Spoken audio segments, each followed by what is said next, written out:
بسم الله الرحمن الرحیم. السلام علیکم. هومیوپیتک ډاکټر شبیر احمد تاسو مخاطب یم.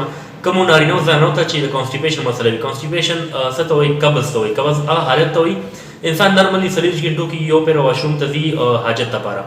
نو که فرض 40 غنټو کې یو پیر حاجت ته لاړ نشي یا په دویمه درېیمه لاړ شي او ډېر سخت حاجت کېږي، تکلیف سره کېږي، نو دا حالت ته قبض وایي یا کانسټیپیشن وایي.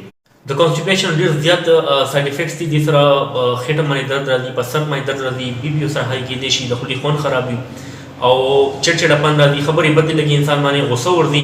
ډېر زیاتې مسلې فیس کولی شي د کنسټیپیشن د وجې خلک. کنسټیپیشن ته مدر اف ډیزیز وایي، یعنې قبض ته په عربۍ کې ام الامراض وایي. د ډېرو مرضونو مور ده قبض. نو کوشش پکار چې ستاسو خېټه څومره نرم حالت کې وي، ستاسو لږ هم لګي، ستاسو هاضمه هم صحیح وي او ستاسو طبیعت هم ډېر حشاش بشاش وي.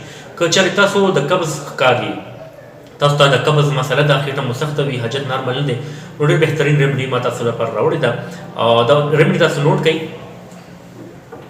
تاسو به راواخلئ نکس امیګا 30. هومیوپیتک دوايي ده نکس امیګا 30. دې سره به تاسو راواخلئ سلفر 30. سلفر 30 د دې نه به تاسو 10 قطرې د یو دوايي نه یو ګوټ اوبو کې اچوئ او سهار غرمه ماښام یې تاسو څښئ. انشاءالله څو ورځو کې دننه دننه به تاسو خېټه بالکل نرمه حالت ته راشي، ستاسو لوږه هم نارمل شي، ستاسو بدهضمي هم ختمه شي او د خولې خوند که خراب وي هغه هم ټیک ټاک شي او طبیعت مو ډېر زیات بهترین شي انشاءالله. نو امید دی ورونو ستاسو دا ویډیو خوښه شوې وي. دغسې د هیلث مطابق مستند مشورو او د مستند دوایانو باره کې معلوماتي ویډیوز کتو لپاره په یوټیوب باندې زما چینل ډاکټر شبیر پښتو لازمي سبسکرایب کړئ او دا ویډیو خپل ملګرو سره هم شیر کړئ چې هغوی ته هم فایده ورسي. زما دعا ده الله پاک د ټولو ناروغ خلکو او بیمارانو له شفای کامله نصیب کړي. سره خوشحاله اوسئ، آباد اوسئ. الله حافظ.